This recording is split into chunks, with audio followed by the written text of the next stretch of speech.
Hi, Vivi! Kumusta? Kumusta? Pwede bang malaman yung full name mo and how long have you been here in Glasgow?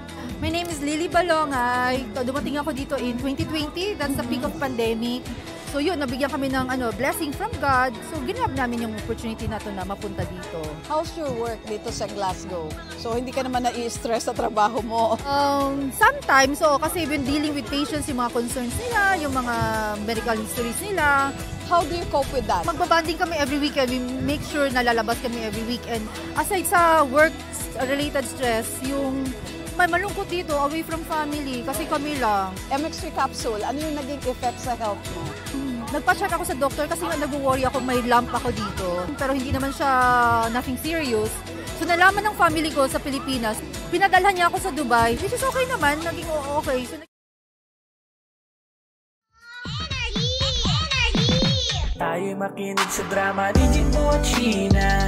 Pag-usapan ang problema ng pamilya. Pwedeng magjowa, pwedeng mag-asawa. Malungkot, masaya, halika dito ka. Tatamayan ka namin, sabihin mo sa amin. Kami na ang bahala, pag-usapan yan natin. Masusolusyonan natin problema mo. Kaya sabihin mo sa amin ang lahat, ano ang drama mo.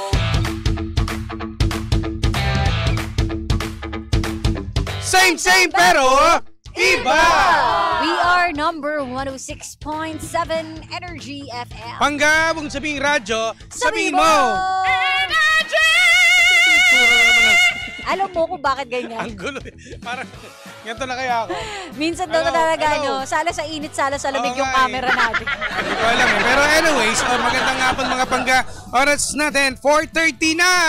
4:30 na, ang TV na. Ang TV na. Ang TV. Naabutan mo pa ba yun? Oo naman. Siyempre, mas matanda ka sa akin, di ba? Oo.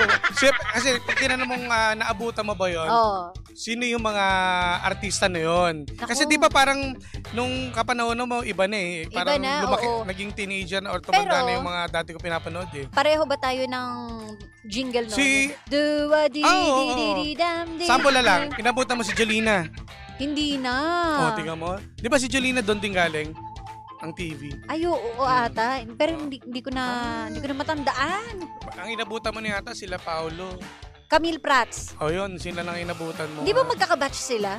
Hindi ko sure. Nakakahiya. Pero parang mas Oo, baka mamaya sabihin magkakaalaman nila, ng edad dito ano ba yan? Yan yung mga gusto ko nun. Totoo. Ay nako, well Papel. Nako, syempre, welcome na naman po sa ating programa. Believable Stories! Ayan, nako, syempre pag-uusapan po natin ay mga nakakabilib na ikwento sa inyong mga buhay-buhay.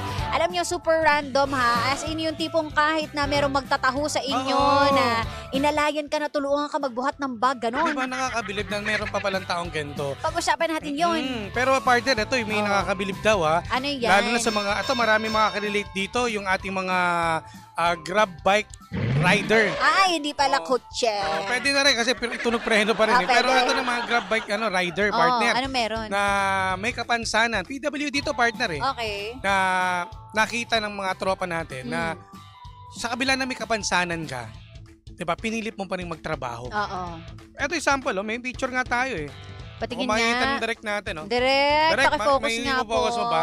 Ayan Ayun, diba? Ang picture. Yan ang ating grab bike rider. Baka okay na yan, direct, okay na yan. Oo, ayaw. Sabi direct, okay. Ayaw. At least sa mga panggapon natin, na nakakabilib naman talaga.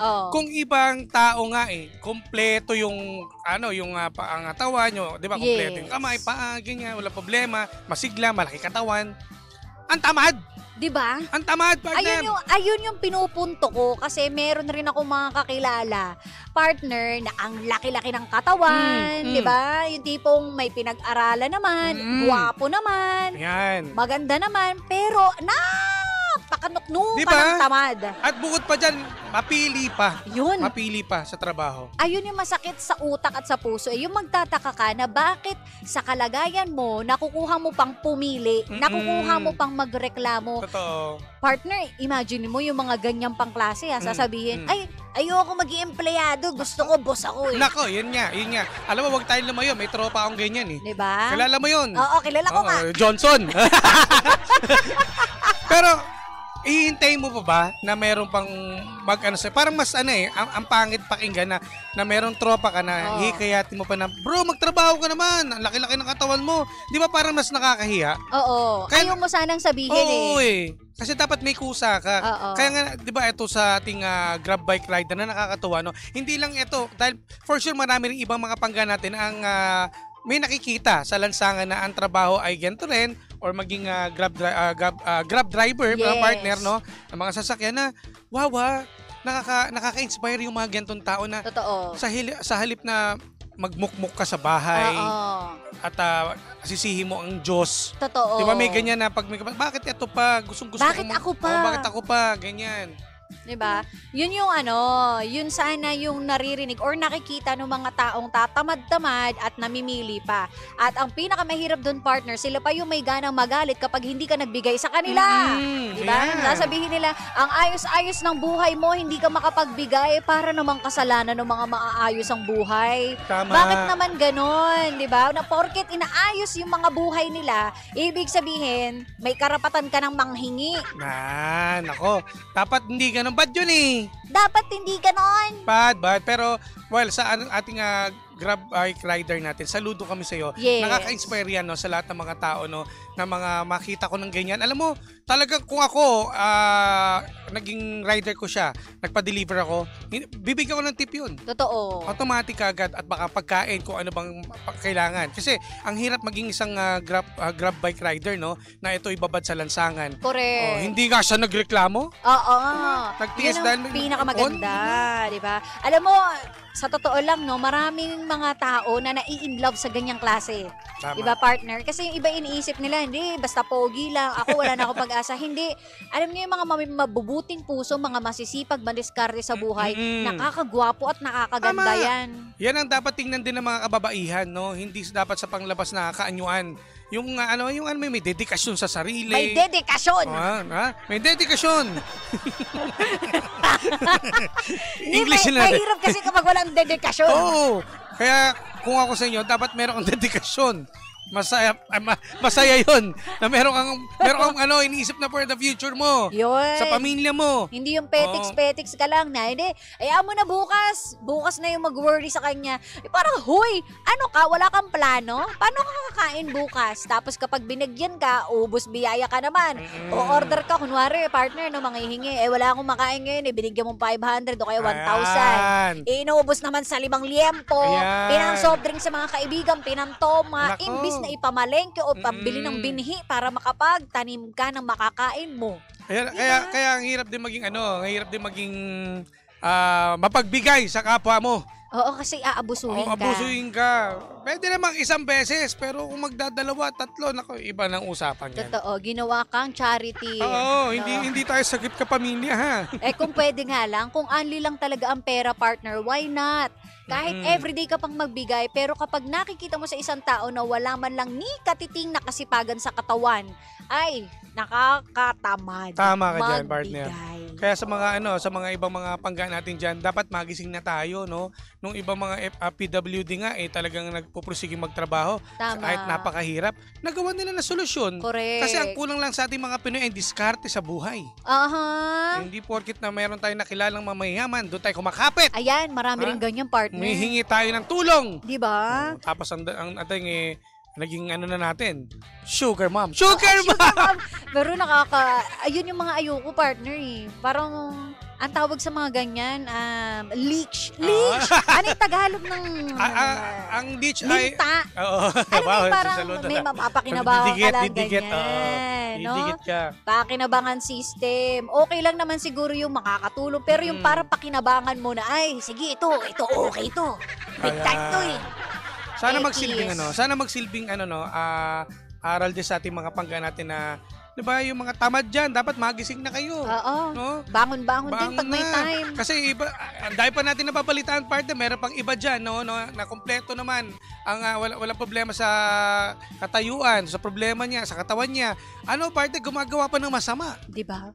Bakit di kayo lumaban ng batas? Ayan, tama. Nagnanakaw pa kayo. Hindi nakakabilib yan. Hindi kayo nakakabilib, lalo na yung mga umaasa pa sa magulang. Kumpleto naman pangangatawan, tapos yung mga magulang mo nagtitinda ng bote. Nako! Di ba? Oo, yan. Nako, dapat magising na kayo. Nangangalkal ng basura, hating gabi hanggang madaling araw nagtitinda ng gulay, pero ikaw, anong ginagawa mo? Nagyuyosi ka lang. Yan. Maluho Nag-aalak ka pa. lang. Maluho. Correct. Matropa. Hindi mo naman pera yun. Pera naman ang nanay mo. Tama. So ang ating eto magsilbing ano natin to, inspirasyon si Grab rider natin o biker natin na talaga naman sa katayuan niya ay nakapagbigay ng inspirasyon sa ating lahat, no? Naway sa mga nanonood sa ating Facebook Live at nakikinig po sa ating stasyon ay magsilbing lesson to sa atin, no? Tama. Ay, nako.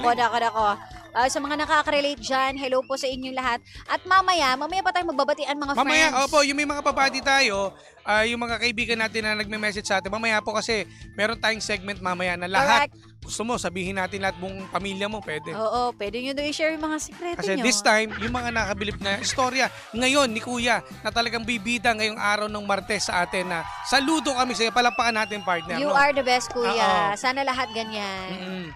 Magising na tayo, ha? Wag tutulog-tulog, ha? Gising-gising. Oy. Ayan, ha? Yung mga tamad, hindi. Sabi nila, ang dami nyo sinasabi. Nako! Mahirap magsisi sa uli. Tamad pa rin kami. Kung kailang mga tumatanda ka na, tsaka kakikilos, hindi na pwede yung ganun eh. Oo, wala Diba? ka ng lakas. Wala na, hanggat bata ka pa, malakas ka, trabayo. Trabayo. Pinagsama Tama ko kasi, naman. trabaho at magsilbing kabayo. Tama naman, di ba? Yung tipong, Kayod, kabayo. Kabayo, tama. Iba kasing kabayo. iba kasi kabayo na isip ko eh. Di ba? Ganon. Karera, laban sa karera ng laban ng buhay. Ay, tama. Pero sabi raw ng Bini, ang buhay hindi karera. Paano to? Paano natin explain, partner? Ito, partner may nagsabi, mamaya na yung mga komento. Pwede na ba basa natin komento? Pwede tayo naman, magbasa ng comment, pero yung bate, mamaya. yung mga bati po mamaya ng mga pangga. Ha? Ayan, Pwede kayo makisawsaw. Okay. Ito naman, sabi niya, ang sipag ni Jim, dami masipag pera. talaga yan. Hindi, alam mo pa, kailangan talaga, habang malakas ka pa, magsipag ka na. Para Tama. pagdating dyan, magiging maganda yung future ng pamilya mo, Correct. magiging anak mo, di ba? Totoo. At pero, dun sa mga masisipag, meron lang akong advice para sa inyo. Ayan, ang gusto na pakinggan yan. Ano yan? Wag na wag nyong isi-share sa iba kung ano yung kinasisipagan mo. Ay! Kasi ang mangyayari, dapat sabihin na natin, ang mangyayari ay, Mahirap eh. Egul. baka maagaw sa'yo. Hindi nga maagaw eh. Ano? Mamaya siraan ka pa dun sa Ayan! ano eh. Alam ko yung kung saan mo kumuha ng pera yan. Nako. Alam mo yung trabaho niyan, ito nga yung makakakilala yan. So, ang pinaka-the-best dito ay, Quiet ka na lang, Wag hayaan na mo lang, na lang makita nila kung ano yung mga pinagpaguran mo. Diba? Kasi maraming dyan yung sasabihin, hindi naman ano huwag ka lang makinig sa ganun. Oo. Huwag ka lang makinig. Kasi pagpatuloy mo lang. Oo, magsipag ka lang na magsipag. Hindi mo kailangang ang tawag dito, i-share lahat. Or ipagmayabang. Oo. Huwag mo na rin ipagmayabang. Okay lang na, hindi yung iba kasi partner. Mag-iiba kasi dating sa ibang tao. Proud sila sa fruit of their labor. Pwede naman siguro yung fruit. Siguro, pero the process, no. Ayun, yun yan. Kasi Don't share the process. baka madali ka at maagawan ka pa. Ang mahirap doon, i-report ka pa, no? Ayan. Sabihin, hindi, ito eh, hanapan ka ng mali. Hanapan ka ng butas. So, ang bottom line ay, Keep quiet. ayan. At magsilbing inspirasyon sa ating lahat. Tama. Ayan, saludo tayo sa mga pangga nating masisipag. Walang reklamo sa buhay. Kung ano man ang meron tayo kapansanan, ay tuloy lang ang laban Tama. sa buhay. Ayan. Laban, Jimbo. Para isang nakakabilib na istorya ni Kuya. Ayan. For the serious naman of friend. Iba naman tayo. Ayan, nagugulat kayo. Iba na yung ating segment yan. Kaya nga. Kaya kung kayo, yung mga pangga natin partner na meron dyang nakakabilib, no? Yes. Kahit ngayong araw, pwede mong i-share yan sa amin. Pwede mo kaming message, ha? Correct. Sa Sheena1067. At sa akin po, DJ Jimbo. Ayan, at mamaya magbabatian tayo. Ayan, oo, sa lahat na mga nagpapabate at kung anong okasyon meron ka, I-show mo na. yeah, I-show mo na. i-share out natin yan. Di mamaya mag-shout tayo. Shout tayo. Shout tayo mamaya. Yes. Sige. Later, kaya naman dudok lang. Dito pa rin yan sa Bill unbelievable Stories! Kasama nag-iisang pabebot na si Sheena. At ang inyong Jimbo Liz's DJ, ako ba si Jimbo? Dito lang yan sa same, Pero iba! We are number 106.7 Energy FM. Bangga mong sabing radyo, sabihin mo! Kapag magulo na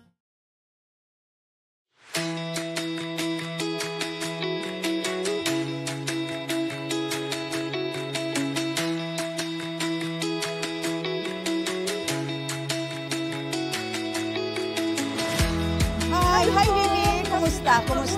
Pwede ba malaman yung full name mo and how long have you been here in Glasgow? My name is Lily Balongay. Dumating ako dito in 2020. That's the peak of pandemic. So yun, nabigyan kami ng blessing from God. So ginab namin yung opportunity na to na mapunta dito. How's your work dito sa Glasgow? So hindi ka naman nai-stress sa trabaho mo? Sometimes, kasi we've been dealing with patients, yung mga concerns nila, yung mga medical histories nila. How do you cope with that? Magbabanding kami every weekend. We make sure na lalabas kami every weekend. Aside sa work-related stress, yung may malungkot dito, away from family, kasi kami lang. MX3 capsule, ano yung naging effect sa health mo? Nagpa-check ako sa doctor kasi nag-worry ako, may lump ako dito. Pero hindi naman siya nothing serious. So nalaman ng family ko sa Pilipinas, pinadalhan niya ako sa Dubai, which is okay naman, naging okay. So naging ko na siya, yung parang nakasanayan na every time, lalo pag umuwi ako ng Pilipinas, I make sure na may dala. Kasi gusto ko yung husband ko uminom din. Ako yung tao na talagang i-invest more doon sa mga health supplements. MX3, dito ako believe.